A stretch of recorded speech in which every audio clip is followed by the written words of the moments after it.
Ya amat disayangkan karena saya pikir mereka ini pasangan yang cocok dan sesuai. Perkara kalau pribadi saya, perkara Angga ini nggak nyari duit, ya nggak apa-apa sebenarnya. Karena uang dari Dewi ini sedemikian banyak yang saya pikir kalau dikelola sendiri sama dia pun, Dewi pasti akan kewalahan. Keluarga itu seperti apa sih Mas Denny? Keluarganya Dewi dan Mas Angga.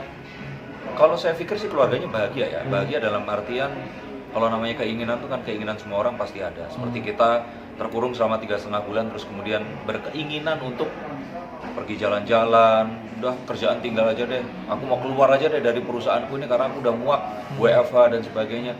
Itu kan keinginan. Nah terus kemudian ternyata kita punya kewajiban yang lain untuk melakukan hal yang lain, itu adalah satu hal yang lain juga dong. Jadi saya pikir selama itu masih jadi keinginan, tidak dilakukan, tidak terus kemudian disahkan dan terus kemudian diperjuangkan, ya saya pikir itu akan cuma jadi keinginan ya. Yang mana semua manusia pasti punya keinginan yang berbeda-beda. Tapi kalau keinginan itu akhirnya terwujud, maksudnya tanda kutip bahwa Dewi akhirnya benar-benar ingin berpisah dengan Angga, gimana sih Mas?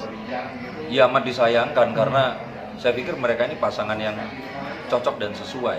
Perkara kalau pribadi saya, perkara Angga ini nggak nyari duit, ya nggak apa-apa sebenarnya. Karena uang dari Dewi ini sedemikian banyak yang saya pikir kalau dikelola sendiri sama dia pun, Dewi pasti akan kewalahan. Dan ini butuh satu orang yang memang nggak usah kerja, maksudnya nggak usah cari duit lagi, tapi mengelola itu. Sama seperti cerita teman saya yang kerja di perbankan, di mana banking ini punya divisi lending dan funding. Jadi dua ini harus saling ya mendatangkan duit dan mengeluarkan duit itu memang harus sama-sama bagus gitu. Nah kalau semua cuma mendatangkan duit, itu pun akan jadi masalah baru saya pikir. Terus ketika kan sama-sama buat konten YouTube ya, kan artinya ada perjanjian yang siapa duluan yang tayang ya Mas? Oh iya jelas dia duluan lah yang tayang karena kan ini ranah pribadi yang sangat privasi ya mau disilahkan untuk dikonsumsi oleh publik. Dan saya pikir juga saya nggak pengen juga ini jadi satu misalkan satu pemicu terus kemudian fans Dewi yang punya masalah dengan rumah tangganya terus segampang itu bilang cerai. Ingin saya tegaskan bahwa itu semua under hipnosis dalam kondisi yang tidak sadar. Ya, bukan tidak sadar, bawah sadar. Artinya itu keinginan paling mendalam, tapi ingat keinginan itu nggak sepenuhnya akan seperti itu dan ya itu dipengaruhi oleh banyak hal.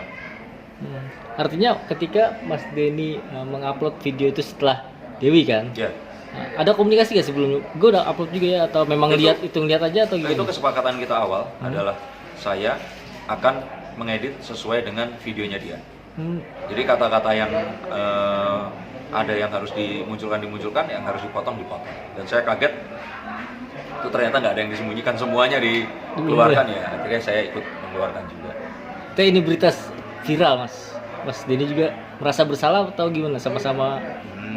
Kalau bersalah sih ya enggak ya, tapi saya jadi agak khawatir orang-orang yang nonton ini terus kemudian take it for granted, jadi kayak ngelihat ya secara harafiah terus kemudian diartikan begitu, itu yang jangan. Karena saya pikir itu tadi bahwa semua rumah tangga di Indonesia ini kalau ditanya pasti banyak yang juga capek dan ini kayak misalkan gini lah, kita sebagai orang tua ngurus anak kecapean sampai akhirnya bener-bener breakdown terus bilang mendingan gak punya anak deh. Nah itu kan sebenarnya omongan yang sebenarnya nggak pantas diucapkan dan yang kalau sampai terjadi pun dia pasti akan amat sangat menyesal.